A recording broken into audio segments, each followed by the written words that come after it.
চলে যাওয়ার আগে তোমাকে কিছু কথা বলে যাই। হয়তো আমি আর থাকবো না, তবে আমার এই লেখাটা তোমার সামনে পড়লে কথাগুলো শুনে যেও। হয়তো তোমায় না বলা কিছু কথা তুমি জানতে পারবে। মানুষ বলে দুনিয়া নাকি শান্তির জায়গা না, কিন্তু আমি বলি তোমাকে পেয়ে, তোমার ভালোবাসা পেয়ে যতটা হাসি খুশি থাকতাম, বিশ্বাস করো, আমাকে দুনিয়ার সবচেয়ে দামি দামি সম্পদ হাসি খুশি এনে দিলেও আমি এতটা সুখী হতাম না যতটা হাসি খুশি আমাকে রেখেছিলে।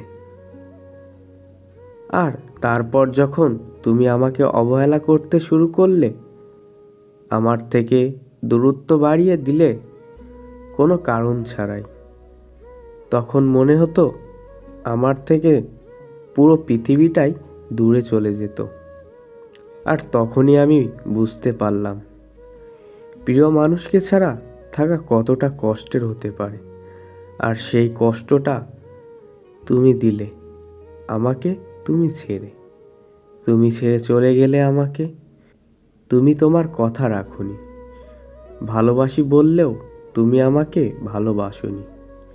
তোমাকে হারানোর ভয়ে হাউমাউ করে কেঁদেছি আমি। তুমি আমার চোখের পানি দেখেছ বহুবার, তবু তোমার মন গলেনি। তুমি আমার হবে বলেও তুমি আমার হওনি। জানি না আর কতটা ভালোবাসলে, কিভাবে ভালোবাসলে আমি তোমাকে পাইতাম, তোমার মন পাইতাম। কত নিখুঁতভাবে অভিনয় করে গেছো তুমি আমার সাথে 3টা বছর। আমি বুঝতেই পারিনি তোমার অভিনয়। তারপর আমার আশপাশের মানুষগুলোর কথা মনে পড়তে লাগলো। তারা বলেছিল দুনিয়া শান্তির জায়গা না, দুনিয়া হচ্ছে কষ্টের জায়গা। দুনিয়া যদি শান্তির জায়গা হইতো তাহলে আল্লাহ তাআলা কখনো জান্নাত বানাতো না।